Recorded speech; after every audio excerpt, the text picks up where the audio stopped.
Hey everyone, it's Jason from Ronin Bodyboards. Gonna do another book chat tonight. So I realized I got a little bit started up late on the queue and everything. So I realized there probably is not anybody. We're gonna be here for a couple minutes, but yeah, been a fun last 2 weeks since I did this last book chat. I made a couple boards, some mini stuff, and a DK board for a guy, and I've started 3 boards for the website and whatnot.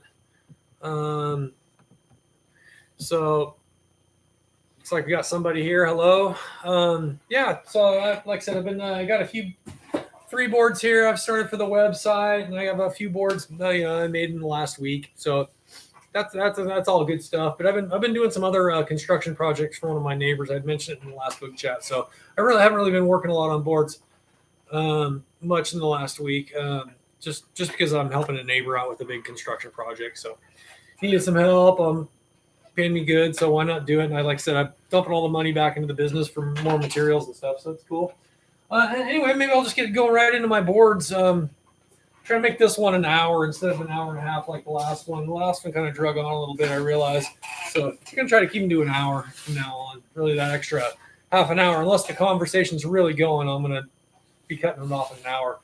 So anyhow, yeah, so the next one in the chain of my boards is this one.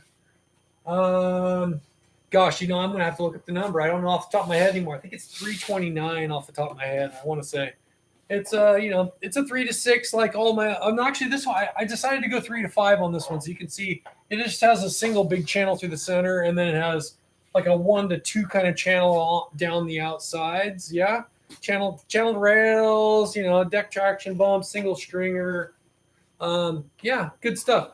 Love this board. Rode tons of good waves on this board, and it still has a leash. So I'll ride this one every once in a while. Love this board.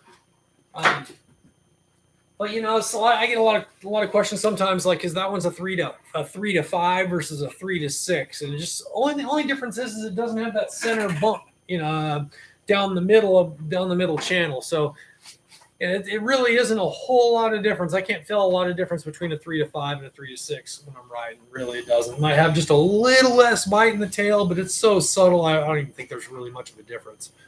But I don't know. I think I will just stick with the 3 to 6s from now on in mine, because these might have just a little bit more bite in the tail, having that extra scallop also on the tail. So anyhow, but I think I had like 12 or 13 sessions last month too. That was pretty good month after January. All the storms we had here was a lot of. It was nice to get some sessions in the water and have a couple okay sandbar days out front, because there's so much sand that got sucked off the beach out here in the last those big storms. Some of the most sand I've ever seen get sucked off the beach, like 6-8 feet in sections of the beach, is like sand's gone. Pretty wild. But what all that did is suck all that sand out.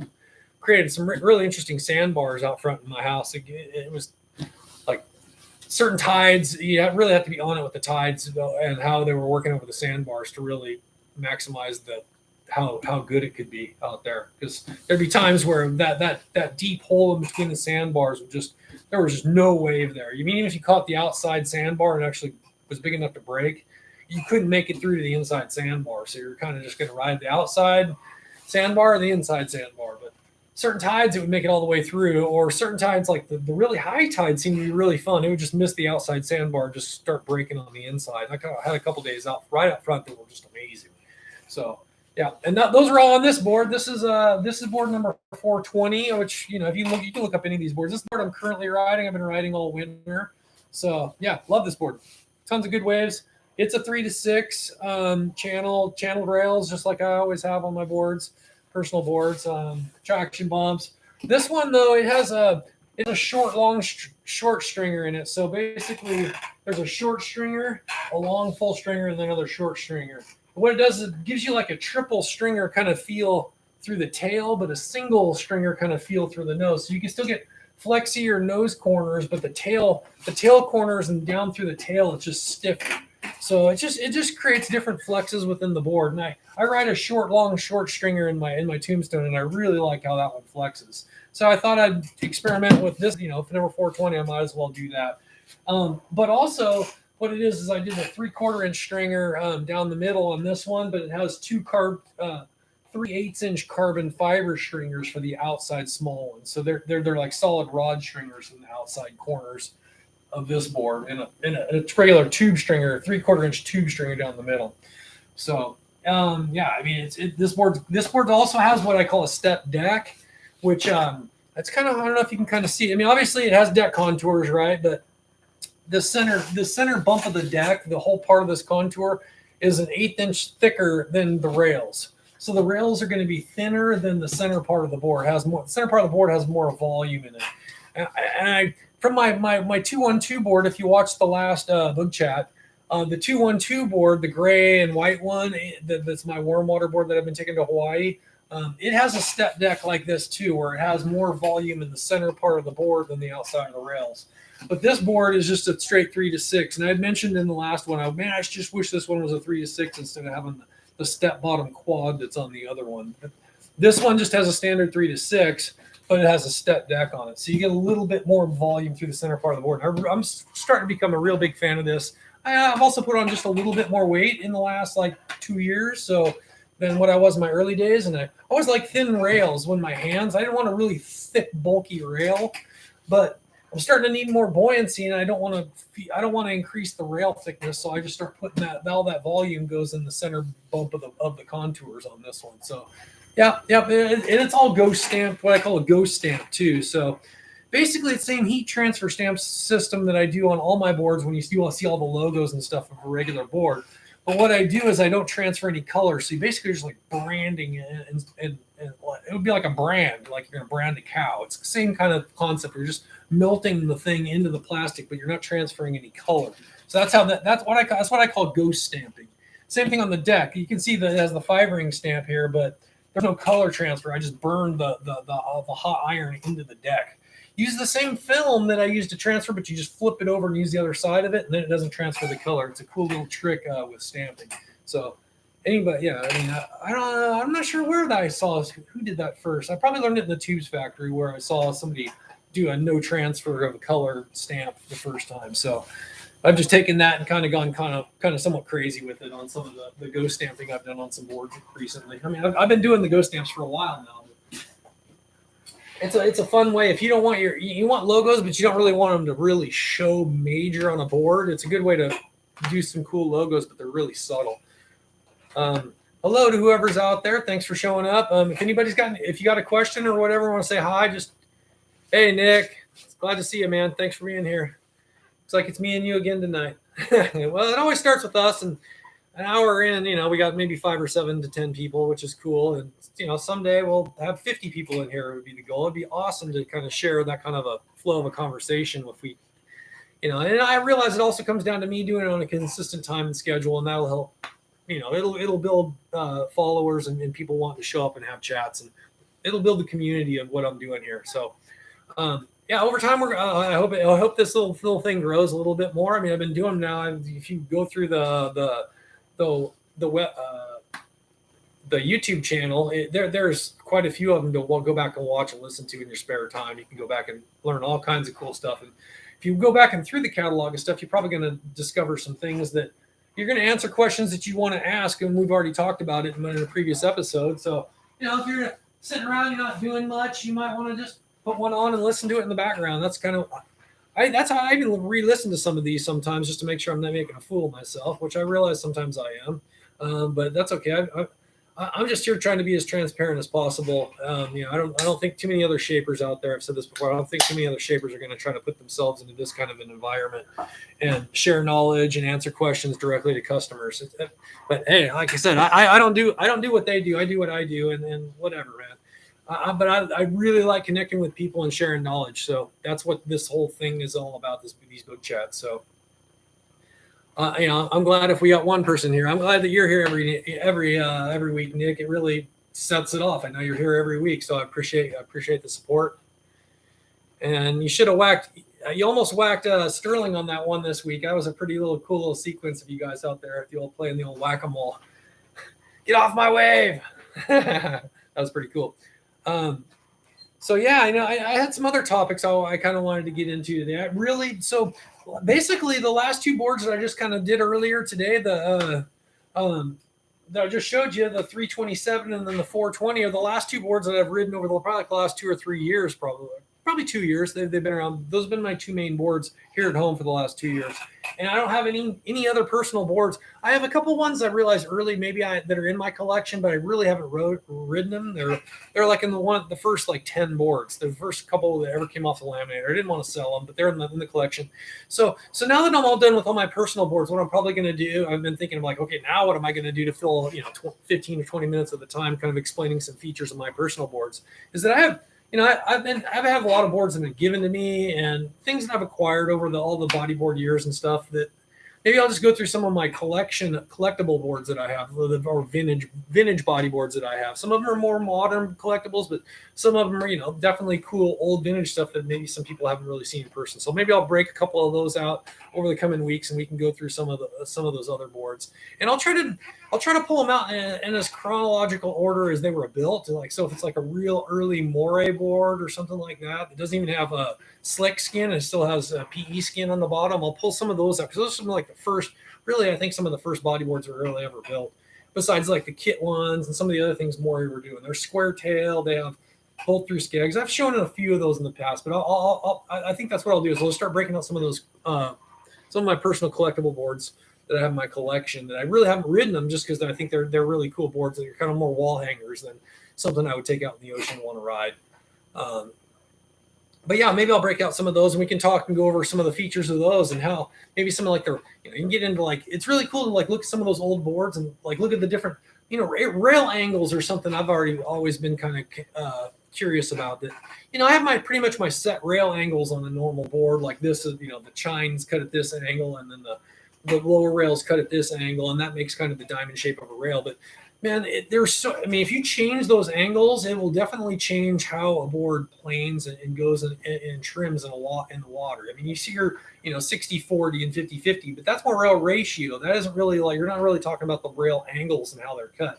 It's more about the thickness of your board, and it's more of a percentage thing. So if you want a 50-50 rail, the point's got to be halfway between there. If you want it 60-40, then 40's on the top and 60's on the bottom. So that doesn't really get into like, okay, well, you have a point out there, but what angles are all that rail being cut out? I think that's one of the cool things about having more places out there that would actually make a bodyboard, because I think you have more experimentation with those rail angles. And right now, if you're talking about 10 brands coming out of one factory, all those rail angles are pretty much going to be the same. They might cut a few of them at different angles, or maybe you'll get a 60-40 or a 55-45 or a 50-50 rail, but nobody ever really talks about those angles. I've had one guy hit me up and he said, "Oh yeah, I want a 40-40 rail." And I was like, "What the heck is a 40-40 rail?" But he was talking more about a 40-degree angle and a 40-degree angle to create a 50-50 rail system, but he didn't really quite explain it right to me. And I was like, "What's a 40-40?" And then he explained it to me. I'm like, "Oh, that would really change how a rail is cut." And it's more, those angles are probably a little bit better for like the rounded rail systems, because they're softer angles and they're not quite as hard. It won't create as hard of an outside point. So yeah, there's all kinds of cool things with rail angles to explore within things. And I like I said, I basically have my standard angles that I cut all my boards at, whether it's a rounded rail or whatever. I have my set angles, but that's something I want to experiment with in the future a little bit. I had some other things I wanted to talk about now tonight. I've had such a crazy busy day. I've been doing all kinds of other things, and so my brain tends to wander because I'm so busy with other stuff, and I'm always thinking about other places and other projects. So like I said, okay. I wanted to get into I wanted to maybe talk about, maybe we got a couple people here, but let's talk about staying home and riding your home brake, maybe versus going out there and traveling, man, and riding things that aren't familiar. I think that's what I want to get at. Like, it's good to travel and get outside of the spots that you normally ride, but I also believe in a philosophy of you're never too good to surf your home brake, no matter how good it is or how bad it is. So So yeah, it's really fun to kind of get out there and explore and ride different styles of waves for sure. You should get out there and ride as many styles of waves and put yourself in different environments, whether it's a crowd factor or you're way remote, outside of anything. Like I can make trips up to Big Sur and whatnot up here, and you paddle out some spots there, and you look back at the hillside, and there's not a house or a sign of another human anywhere. It's really serene way to surf if you've never done it. You got sometimes. I mean, a lot of us are in very urban areas when we end up kept riding waves and surfing. And you get out of the lineup and you look back to shore, and it's just like a parking lot full of cars and some high-rise buildings, or a bunch of houses up a hill, or whatever it looks like at your beach spot. But when you get somewhere that's completely remote and you look back at the hills and there's just nothing but, no signs of humanity, it's a really, really interesting take. And like I said, then it's also good to get out there and ride different types of waves. So if you just ride the same place out in front of your house all the time and you never really experience different waves and different conditions and how waves break differently, it limits you as a rider for sure. You really do need to get out there and ride different things and explore. There's so many really cool things to learn when you get out there and ride different waves and put yourself outside your comfort zone. And it also gives you a crazy amount of confidence when you do come back home. I've noticed that about when I go to Hawaii. I'm in Hawaii for a week, and the waves there have so much more energy than at home. And then I come home, and then it's a big day here just seems like a kind of almost a normal energy day over there. It puts me almost in like a beast mode when I come back here. That's how I always say. I come back from Hawaii and I'm just like, I'm in a whole different paddle mode when I come back here versus when I'm there. It really is. But it makes you a better rider, and it makes you more rounded because you ride different types of waves through all that. And you have to deal, when I swim out at my beach here, it's a beach break, and it's kind of beginner, intermediate type of setup. So, most of the time, because I've spent so much time out there, I feel like I'm kind of in the hierarchy of kind of what happens out there. But because I know the spot so well, I know how to read the lines coming into my beach. I know where to put myself, so I do catch a lot of waves. It's because I'm so knowledgeable about the beach, and that you only get that by riding the place for a very, very long time. But when you travel, you don't have that same kind of familiarity with the wave or the setup or the crowd or anything else. So, you've got to take a back seat to all those guys that do have it. You got to have the respect of the people that you're out there in the water with, especially when you're in a zone that you've never surfed or you've only surfed once or twice. Everybody else has the priority, and you get the scraps. That's just kind of how it works. And you got to respect that. You got to give up waves that you normally maybe get at home. You just can't do that when you travel. You got to give those waves up to those guys that are there all the time. That's their spot. They get the good ones, and you get the scraps. And when you do that over time, you're gonna end up getting better waves and better waves the more time you put into yours, and the more respectful you are of the scenario, the quicker you'll get higher up in the pecking order. And you always keep a smile on your face, and you always be respectful to everybody around you and never drop in on anybody. They're just simple rules to follow, and it goes a long way. And it doesn't matter if that guy paddled around you 5 times, but he obviously knows the spot and knows where to sit, knows where to line up. But sometimes it's better just to sit back and watch those guys do their thing, because you can learn a lot by watching the other guys that know spots. Just by sitting back and watching what they do and how they position themselves and how they take off. You can learn so much just by watching, almost more than if you went out there and just threw yourself over the falls and see what happens for 2 hours straight. You might sit there for 2 hours and watch somebody else do it perfectly and learn a lot by what they do, and then that knowledge you can go over and be way more successful and not take maybe so many wipeouts because you watch the ones that they paddle for, or then watch the ones they pull back on. You're like, oh, that was a bad one. Okay, well, if I get myself in that scenario, pull back, or okay, that's a good one, go. But you can learn a lot by watching. Hey, 2 people here, so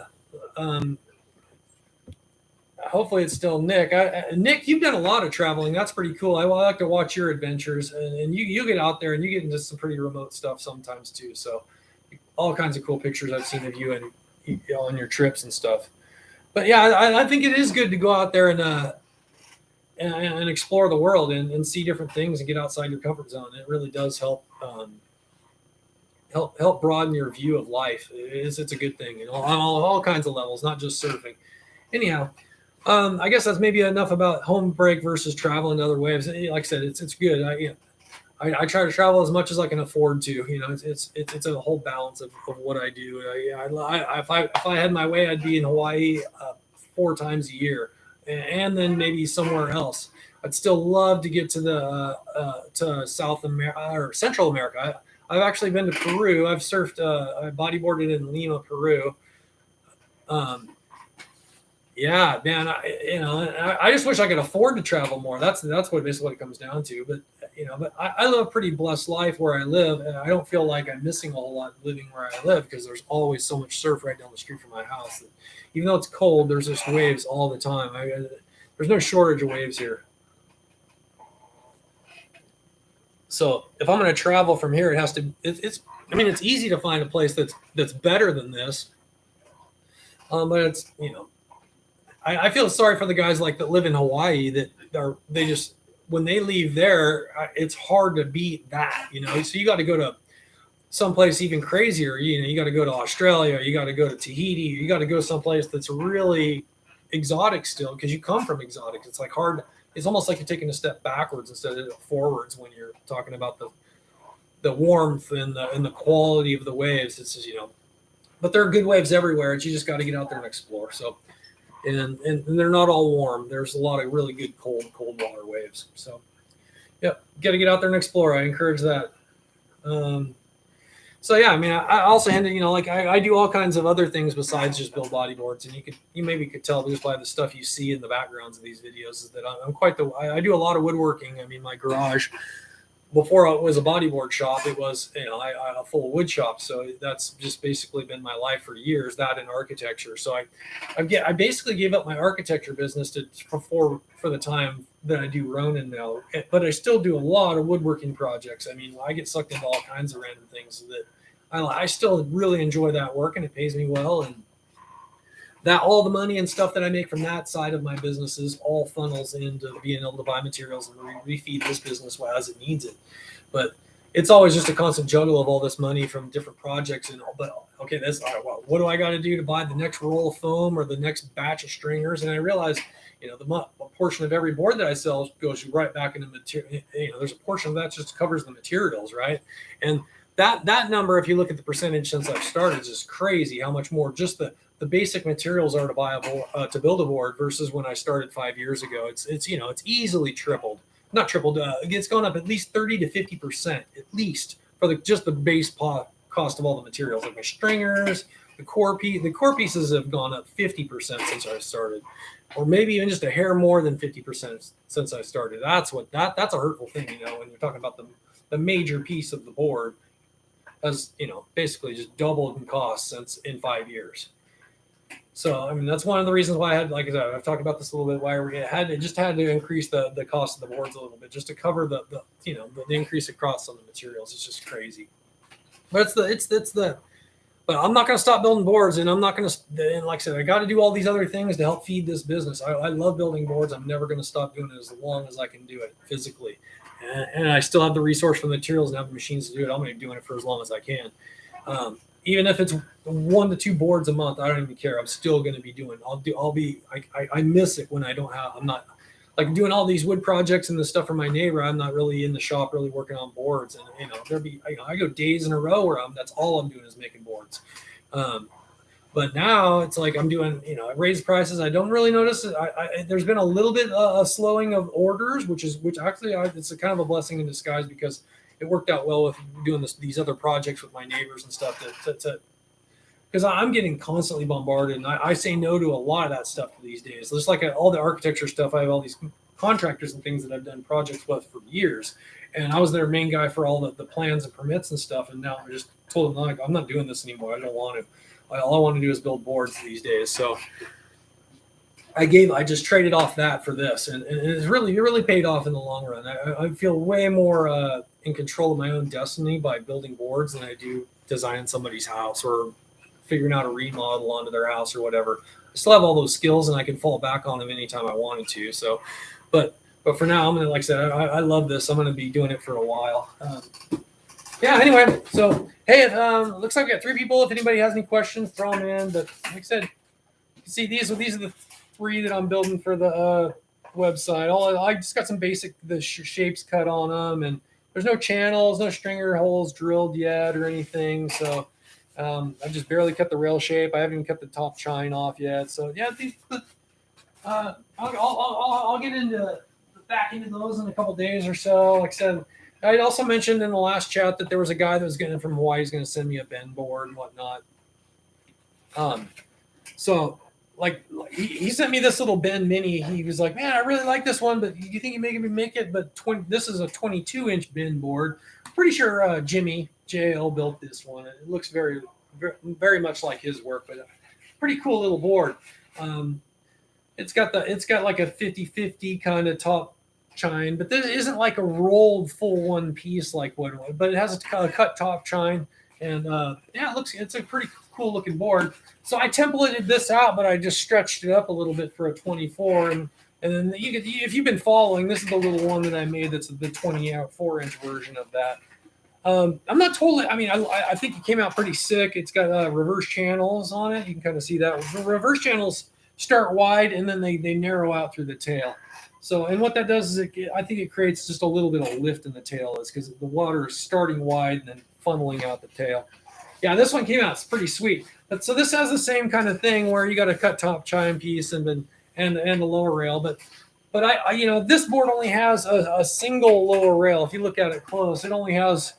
I guess you can kind of see. It just has one piece of foam and then one piece across the chine. Yeah, so pretty cool. Yeah, it's got like a 662 Hawaii stamp on it too, which was funny because I made the stamp and sent it to the 662 Hawaii guys. Pretty fun fact that I made a stamp and ended up on this board. That board got made in California, shipped to Hawaii, stamped in Hawaii, then sent back to me in California to remake it and make it bigger, which is pretty fun. Pretty cool little circle of life for this board.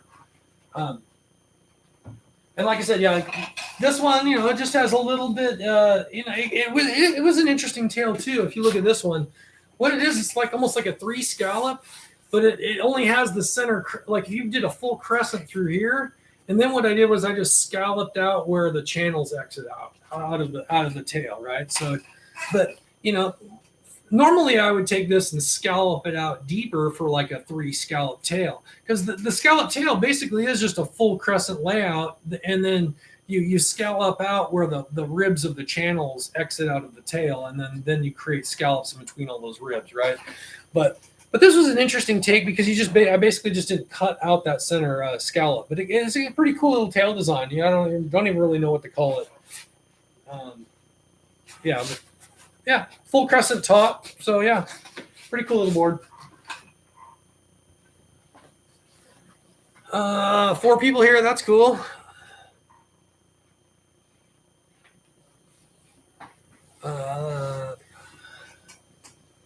Thanks, Valiant. I appreciate the comments, man. Yeah, I just try to share some knowledge that I have for boards and board design through all this, man.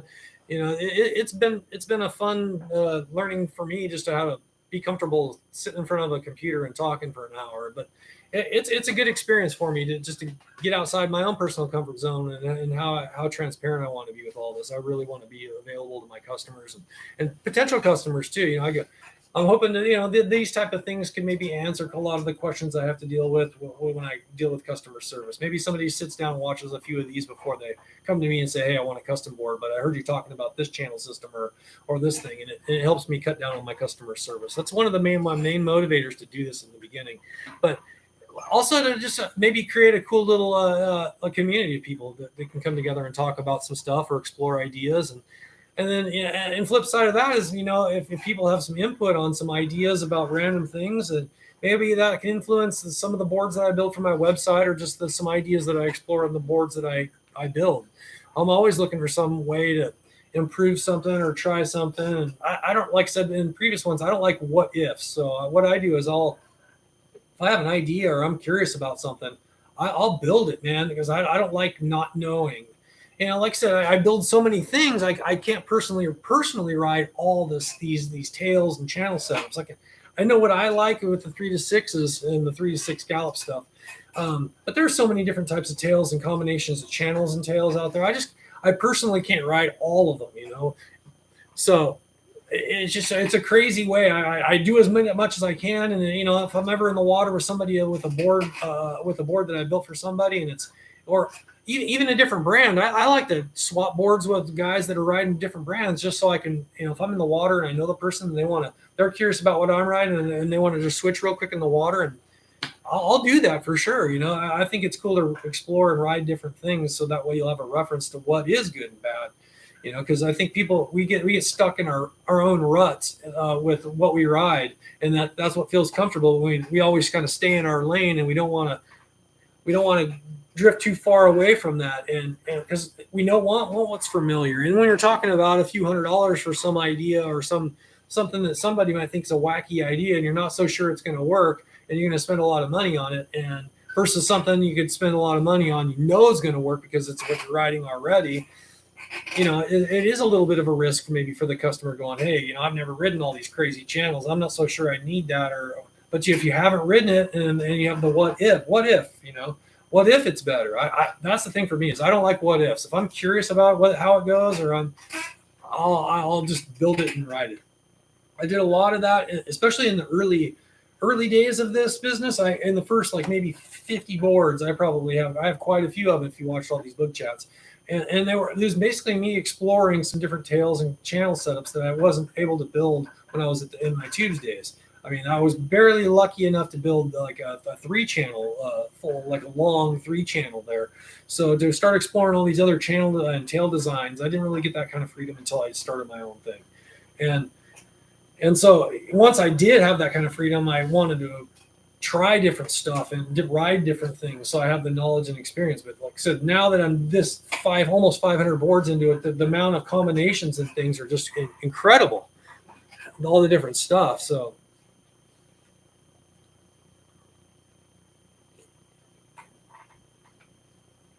yeah, I just can't ride everything, But I'll have a basic concept of maybe how it's going to work, and I've maybe ridden something that's close, and I have a pretty good imagination. I can kind of visualize how things are going to ride and feel once they hit the water. I know when it's like I don't know, because I've held so many boards and made quite a few boards to this point. I know I can just instantly pick it up and feel whether it would work for me. I mean, I know instantly, like, this board feels good, I would ride this. It's one of those things. Too, if you've been to a board shop and you've got to pick up different boards, some things you pick up and you're like, yeah, no, this one isn't for me. Or you pick up a few different ones and all of a sudden you feel a shape or see a shape that feels good to you. It's like all of a sudden that's the one. That's ultimately what you're looking for, is like, and that's kind of the board I want to build you too. Is that if you have a kind of a shape or dimensions or thicknesses or whatever you have, that's the beautiful thing about ordering custom, is that you can smash ideas together and explore things that you could never do by walking into a store and just buying what's on the shelf. I've definitely talked about all that stuff in the past too, is that when ordering customs really, I mean, you start off and you build your knowledge with stock boards, but then you start all the what ifs. What if this board had that tail and those channels, but I can't buy that off the shelf? Well, how do you get that? And that's when you reach that level and you have that kind of level of, the curiosity and I guess the money to explore the idea. That's when the custom option becomes the option. So yeah. Custom's the way to go, man. I mean, for me, that's really, I've been blessed that that's really all I've ever ridden. So I mean, I've definitely have some stock boards and have ridden a few from other people, but like I said, I really just want to ride the boards that I make. I'm very lucky where I get that option. Most people don't. Anyhow, hey, if anybody does have any questions or comments, throw them in, man. Or if you're watching it later and you got questions and you weren't able to make the live feed, and you want to ask a question about anything I talk about or comment, throw it in the comment section. It's all good. So yeah, shoot, it's pretty slow one today. I don't know what, we only have a couple people here, and it's probably been Nick the whole time, plus a spammer or two. But man, this is, like I said, I enjoy these, and I just wish more people would come and we get more of a community talking about stuff. Let's see. Yeah. Oh, how about this? The Instagram thing that just got started up. It's called the it's the Union of Hawaiian Bodyboarders. Blake from Riot Bodyboarders just started it all up. It's kind of a pretty cool little group of stuff, and they're talking about getting some people together once or twice a year in Hawaii as just a little meetup kind of thing for people that are into shaping, want to shape, or just into bodyboards. You want to get together and meet and greet, kind of that kind of stuff. And I could really be into that, because I like meeting my customers and going to Hawaii. So I think if that could be something that gets some people together and we can explore ideas and thoughts and grow even more of a community, that's a cool thing for sure. So shout out to Blake for getting all that together, and hopefully it builds and grows, and it's a good thing. So the Union of Hawaii Bodyboarders, or some Bodyboarders, I think that's what it's called on Instagram. So check it out. I know it's just getting started. He's got some shirts and stickers, and there's nothing real concrete about when the meetups or whatever are going to be, but I'll do my best to be there. I like Blake, and I think I like bodyboarding, and I love Hawaii. So why not just mix them all up and go hang out in Hawaii? That sounds like a great time, great vacation, and way to connect with some people. Kind of like what this is, if some people would show up. Yeah.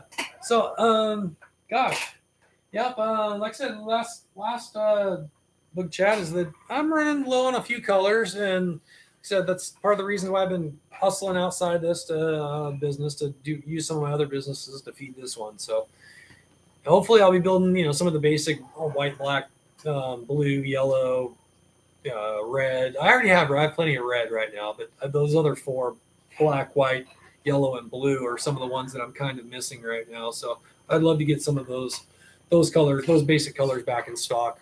Just to have them as base colors. I really like the black and the white just because they're neutral colors, and they work well with all the teals and the blues and things that I have right now. White or black work really well with those blue colors, but some of those, like the teal and the light blue, you put them together and they're just a little bit off in the color. It's one of those color things that you need more contrast between colors for them to kind of start looking good together. At least in my eye. But I'll build you whatever you want. If you want a teal and light blue board, I'll definitely build it. But I really think just having some black or white. But you know what I did maybe a board or two ago, I built a solid one of those, and then I just stamped it with a white or black. I think that's a good look too, is a solid one color board with then just one color of stamps on it. I think that's a good color setup for boards. Lots of times you see all these multiple colors of all this stuff, and they're so busy. But just having one color for all the way through a board, just like my 420 board, it's all completely green, right? So, and it has ghost stamps, but everything on this thing is solid green. It's the dark green, which what's another sad fact is that I'm out of this green skin. It's gone. No more green, no more dark green skin, at least for now. I know it was available the last time I ordered material, so if it's around the next time I order material from overseas, I might get the green back. But I do have a few more pieces of the green bottom slick, but it's running real low too. But I really like a one color all the way through a board. My board before that, like I was showing you, it's a mix of the green and the white. So you got the white deck. It has a green pinstripe, white outer rail, and just white. It's all white and green, which is I like two color. You can mix a third color into a board, but once you get into like a 4 or 5 colors on the board, it gets just so crazy busy. But hey, if you want to walk down the beach with it under your arm, that's cool, dude. It's all about you, what you want, and how you want to roll, man. There's no right or wrong. And I want to build the board that your dream board. If it's 5 colors, it's 5 colors. If it's one color, it's one color. I want to build the board that you want. So I just do my best to have a range of colors that I personally like, and I think that are popular and outside the norm of what you normally see. It just adds to the attraction to maybe my boards or my brand that versus maybe some of the other brands, because they don't have some of the specific colors I have. I mean, it gets lots of time. People get so hung up on colors. Sometimes colors are more important than dimensions for people. They're like, oh, I don't care, whatever you want to make me, but I want a blue board, or I want with the orange bottom. That's all I want. It doesn't matter what it is. I just want a prone board with that. I'm 6 foot tall and 200 pounds, and I need a 42-inch board, and I want it in blue. Okay, cool. But it's crazy. Some of the people that come up, they kind of hit me up with boards. Hey, it looks like we have 4 people here. If anybody has any questions, throw them away in the chat window.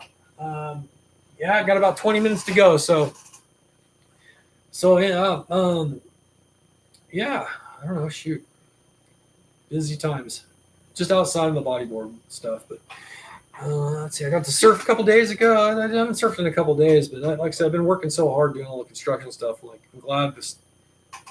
Hey, Andres. Yeah, he's asking about the ISS system. I actually have one of the earliest generation in my personal collection. I'll be going through my personal collection boards that are not Ronin boards in the future. Maybe I pulled out that ISS board. And anyway, thoughts about ISS. That it's the interchangeable stringer system. So basically, you can change up the flex of basically most of those systems and boards. They're all just a single stringer system. So no matter. I'm just going to grab this mini board. It's a little easier to explain and see on here. So an ISS is obviously it's a screw-in type of stringer system. So you can pull in and out a stringer out of a board. And you can change the flex of but it's only in a single stringer pattern. So you can make it stiffer or more flexy just along that one axis, the center axis of the board. So even though you can change up the overall flex of the board, you can't change how it radially flexes because you only got that one spot you can put it in the board, and what if the one stringer? I think it's kind of a cool concept, but I think that unless you're doing a ton of traveling from warm to cold water, you need that same board to flex differently. That's a very rare situation for guys. I mean, but if you're like super pro and you're like traveling the world and you're going from cold water to warm water, there might be something to being able to change out just that single string. You love a single stringer flex on a board. But like I said, as soon as you start putting in, let's say, 2 stringers into a board, it totally changes how the board flexes. So, but there are no 2, there's no, that I'm aware of, there's no 2 ISSs in one board. So you're always only going to have a single stringer kind of flex pattern in the board, even though you can change the how that single stringer flexes. You can't ever change how the board overall flexes. So, for me, I just have a second board when I travel to Hawaii. And I've talked about this a little bit in previous episodes, but I have a board. My main board that I ride at home is for cold water. It's 50 degrees. I ride a single stringer at home. Like I said, my last board that I have has the short stringer in it. But I mean, not to mention, the whole, then, you gotta, I know Mez has explained it to me how it works on the first generation, the one that I have when he came in at the Two's factory and I got to meet him. There's a whole sleeve system that goes up into the board that and it's supposed to seal off all the skins now and everything out here that make it all waterproof too. So you think about this, you're shoving this long stringer in here and you pull it out, that's just a big hollow tube up in there that can collect water and maybe potentially leak into the board. That was one of my things. How does you're holding this whole interchangeable thing up in there? How does the water stay out?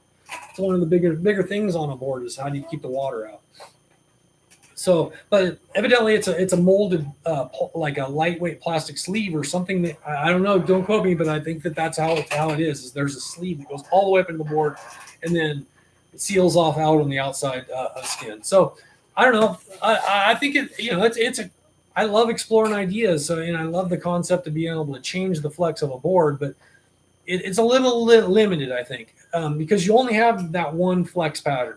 Other than that, I think it's a cool idea. I mean, heck, it's made that system's in how many boards? Thousands at this point. I've made 500 boards, so at least under the Ronin label. I've made more than that, but under the Ronin label, I've made 500 boards. So, and like I said, I just think that once you have your flex and how you like your board to ride at your home spot, you have one stringer set up. Now, when I go to Hawaii, I have a totally different board for when I go to Hawaii. I don't ride the same board I ride at home when I go to Hawaii. I have a different. I need a second stringer when I go to Hawaii in my boards. It's just they become a little bit more noodly in the warmer waters and the warmer air temperatures. It's just they're definitely stiffer at home. So I need that equal amount of stiffness and flex when I go over there. I just find just add a second stringer into it. Or if you look at my warm water prototype, it has 3 solid carbon fiber rods in it versus a hollow tube stringer. So, like I said, I do a lot of stringer experiments and things that I don't think a lot of other brands have really messed with, especially when it comes to solid rods. I don't think there's a lot of companies out there that have really experimented with epoxy fiberglass and solid carbon fiber rods. And I've put both of those types of stringers into my boards. What I'm really thinking about sometime, and there's been a guy who hit me up, and I think he's on Maui. He wanted maybe me to build him a big wave bodyboard, and you got to start thinking about what would be the differences between a regular, like I ride 4 to 6 foot waves. That's my normal range size. I have this board that rides 4 to 6 foot, but all of a sudden now the waves are 40 to 50 foot. What type of setup would you want differently for that size of wave for a board just a massive Jaws wave? Like, what would be the difference? Well, for starters, you're going way faster than you would be ever on Jaws. You're going, I don't know how. I mean, I'm sure there's been guys out there that have tracked their actual speed. I don't know how fast they're going, but the speed you go, and like I said, we've talked about this also, that the faster you go on a board, the more lift you get, right? It's like when a boat's sitting in still, it's sunk down into the water, but then once it gets up to speed, it like lifts up. Same thing happens with a bodyboard or a surfboard or any kind of a boat, any kind of boat like that. It's basic hydrodynamics, is that speed will equal lift over time. So, but so when you want your board to sink into the water, and if you can pull from like what some of the tow guys have done, they've kind of figured it out. In the early days, obviously straps are huge, so you stay connected to your board, but a lot of their boards are also weighted. So what I've thought about is like, okay, if you're going super fast, you have all this lift, and all of a sudden your channels aren't engaging as much as when you're going slower. You're sinking more into the water, and the channels are more engaged on the bottom of your board. So now, what the faster you go, the more lift you're going, the less those channels are engaged. So, if you had a heavier board, your board would start sinking back down and engaging your channels more. You don't need to. I mean, you're not worried about the drag because you're going so fast because you have so much lift. So instead of doing like a normal, okay, then it comes down. Okay, well, if you want to make your board heavier, how do you do it? And there, I've watched a few there's a few Kai Lenny videos of his vlog that show some pretty cool stuff about how they've like added lead weights and things and all kinds of crazy stuff, fishing weights, all kinds of stuff into the cores of the board before they glass them all off so they're heavier, right? And then how you distribute that weight, like, okay, where do you put the weights out in the board versus your stance and all this stuff? It's like it's a whole science just weighting a board, I think. So, but if you have like I said, most of my boards have hollow carbon or epoxy fiberglass stringers like this, right? And they're really light. That's their weight to strength ratio is incredible. So they're really, really kind of stiff. But what if, instead of having a 3/4 inch tube, now all of a sudden, what if you have a 3/4 inch solid rod? Same material, but now this thing is considerably heavier. So now all of a sudden you have something that's even stiffer, and you're getting even more stiffness in a board that's going to get absolutely demolished by a big wave. Like a normal one stringer board and getting rolled around in the inside of a 20, 30 foot of whitewater is going to get crunched. But now all of a sudden you have the extra strength from a solid carbon fiber rod, something like this, through a board. Plus you have the weight, so once you get going fast, your board's going to sink in the water a little bit more. So I don't know. This is something that I might explore in the future. I have this one piece of this rod, and this is epoxy fiberglass, but I can still get carbon fiber rods like this. They'd be solid. Like I said, they're solid rods of the same material, and they're the same diameter. They're both 3/4, but one's solid and one's hollow. I mean, like I said, this is way heavier. I haven't really weighed it to see what the actual difference is, but it's considerably heavier. And I mean, I don't want to say it's as heavy as a whole board, but it has some weight to it. So you got to imagine the first time, maybe what if you put 2 or 3 of those in a board? And maybe you made it just a little thicker too. So I mean, I don't know. That might be another world of board building, is what do you do for a big wave board that can handle the poundings and actually plane out, and you can stay like you have some bit of control. Also, the skeg systems, I think that at a certain size, a really good vector system could be very beneficial when you're going that fast. It's anything to hold your line and make that shoulder when the weight is 40 foot. That's the goal. Get barreled and maybe try to do a turn if you get a chance. But basically, you're looking to get barreled and make the shoulder. That's it. And if you're going that fast and you lose control, it's like the worst thing that could possibly happen, because then you lost control, then you lose all your speed, and then the wave just comes and mows you down. So I think, being able to, if you had a vector system and a weighted system that would hold you into the wave and engage all your channels, and you hold your line, you're not side slipping out, you're not losing control. You might increase a little bit of drag, but you're going so fast it doesn't matter. It's worth the trade-off. Now, would that kind of board work in a beach break situation when it's waist high? No, that board's going to be a dog because it's so heavy and you don't have the speed and push from the wave that you would from a wave that's that massive. So yeah, there's definitely something that I would like to explore in the future as a big wave bodyboard design. But I really don't know anybody that rides bodyboards in waves that are, Jaws size. I just don't have those kind of circle of people around me. At least where I'm at, or in the circle of guys maybe that I build boards for on the regular. But I know they're out there. There's some guys out there that charge some massive waves, and but I don't think they have any type of specialized bodyboard that's any different than what they would ride in their normal beach break. But I think that there might be some benefit to having a specifically designed board for big waves versus 4 to 6 or head high to maybe double overhead max. Once it gets double overhead bigger, then all of a sudden some of these other concepts might start making more sense, because you're going to be going a lot faster, and you need that control is ultimate, because you do not want to lose control because of you're going so fast. So having a board that can handle that speed and stay in control is ultimately what it's all about.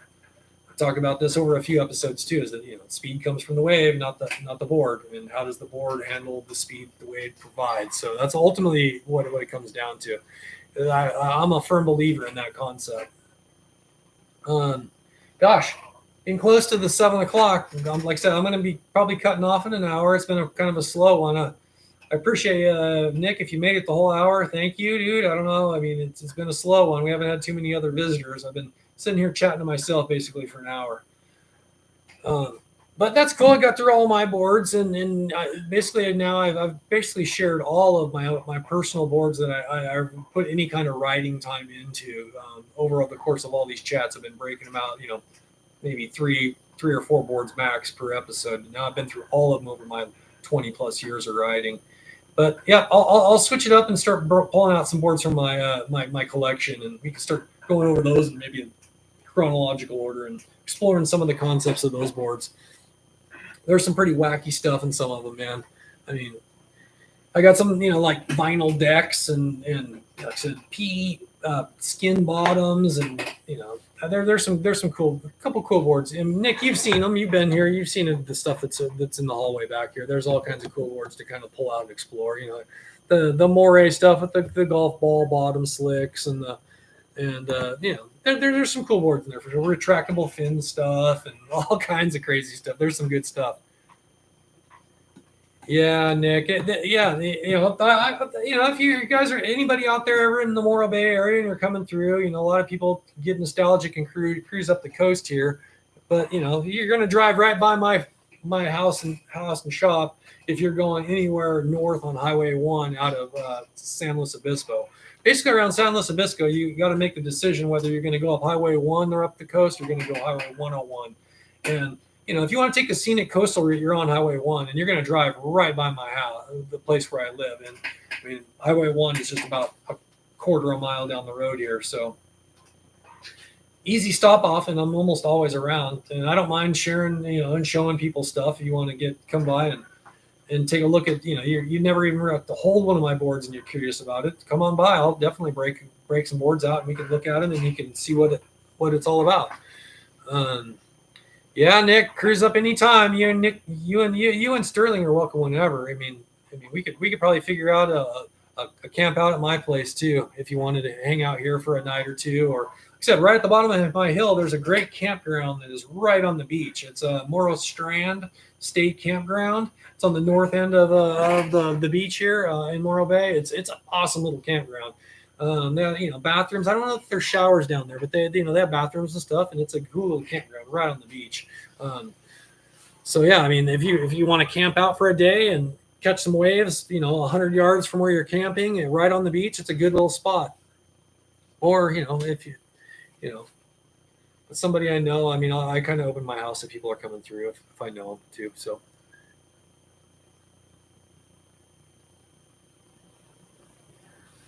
Hey, thanks, George. I appreciate it. I guess you got 3 of my boards somehow. I'm not sure exactly who you are, but I'm stoked you like the boards, man. And that's that. All the positive comments and feedback that just fuels my fire to keep doing all this, man. Anybody that gives me any kind of, and I'm not opposed to some negative feedback. I realize it's not always, it's not 100% of the time always going to be a positive situation. Sometimes things go south, and I do my best to try to make it right as best I can, or I always want to just try to make the best board I can, and hopefully it meets your needs. That's ultimately what I want. Just build the best board I can, and hopefully it meets your needs. And I have a fairly good track record with my customers that they're usually pretty content with what I make them. But some people, maybe they have a little higher expectations than what the product I provide. But I just do my best. Yeah, Jorg, I actually have 3 boards right now. He's asking if I'm going to build boards for the website. My custom orders right now I'm caught up on, so I got a little bit of free time doing some other projects. But I did just start 3 boards that are going to be up on the website. There's 2 prone boards and 1 DK board that'll be up there. And yeah, I don't know. I'm not totally set on all the specs on them yet, but I basically can just build whatever I want. I really enjoy that scenario, just getting out and building whatever I want. It's fun like that. Yeah, Jorg. Yeah, hit me up. And like I said, the Instagram's a great place to go and look at all the boards I've built. So you can go there and look at all the different things and smash ideas up, and then come back to me if you got questions or whatever. Or you hang out here and ask the questions here, or whenever I'm doing these too, if you ever want to. That's kind of what all this is about, is just trying to share knowledge with people and connect with customers. Yeah, I want to keep doing these, and they're a lot of fun. I like I said, I think I just need to be more consistent with them, and I think the community will grow a little bit. I also want to get back into doing more shop videos. The more free time I have to build on like these website boards. When I'm doing a custom order board for a person, I mean, I share a lot of pictures with that person, and some of those pictures make it onto the social media. But I haven't really been shooting a lot of video while I build those boards. But when the orders slow down and I start building boards for the website, I feel like I have a little bit more free time to kind of maybe shoot some videos of the processes and stuff and put them up on YouTube, which I really want to kind of do more of that. And it would really be fun, to have somebody with the skills like Nick coming by here. Nick has been commenting in here. He does a lot of camera work and video work and stuff. He's got an eye for it for sure. But I mean, I have I have a phone, and I have a GoPro type thing, and I could probably even shoot multiple angles even from what I'm doing, and have maybe a 2-angle kind of thing of a video, and then be able to edit that later on and smash 2 different angles together that might be a better video than just having one view of the little time lapses I put on the shot videos. Maybe do something a little bit more edited and put together of a certain process. Maybe giving a little dialogue too, that it kind of explains what I'm doing and the thought processes behind it all. That'd be kind of fun to do, like little instructional videos of, instead of just being a little time lapse of me going rushing through the process, and you get to see kind of the gist of it, but you're not diving into the actual step. And I get a lot of questions from people that want to shape. How do you do this? How do you do that? And I'm sure these videos, the videos that I have posted about me building stuff, has probably helped. I hope it's helped some shapers out there. That how does he do this, or what would be the process of doing that? And hopefully those little videos have helped some people along the way. That's and it gets to you, and just the average viewer gets to watch the process of the board getting built, and it's not just an hour-long video of it normal speed, and it's just me stumbling around the garage building it. But when you time lapse it like that, I think it's really a fun thing to break down the individual processes like that, and you can watch it all within a minute. It's really cool. Where it could be 15 to 20 minutes of me working, but you can watch it all in a minute. It's pretty cool to watch it go that fast. So I don't know. I just enjoy doing those little time lapse ones. But but I wouldn't mind doing some other type of format for a video, I guess is what I'm getting at. Who knows? But for now, looks like we're getting close to the 1 hour mark, and the people that did show up, I appreciate it, and thanks Nick for showing up and being the most commenting person on the thing again. Yeah, Jorg, thanks for showing up too, man. Like I said, I do these probably. I'm gonna at least do them twice a month, maybe every week. So we'll just see. I gotta create cool content and good stuff. Oh, Looney, you missed it, man. It's just about over. Yeah, started. I go 6 to 7, man, and it's just about 7. Like you can see my clock right back there. So at 7. Yeah. Well, thanks for showing up, man. And you can go back and watch it later, right? You just missed all the questions. That's okay. Thanks for everybody showing up. And yeah, Looney, no worries, man. That's why I post these things up later so people can watch them at their leisure and slow things down, or comment it up. And if you got questions, Looney, if you got questions about anything that's discussed today or whatever, just comment and I'll respond to the comments later. Anyhow, thanks for everybody showing up in this continued support. I guess I'll just say ciao for now. Thanks a lot.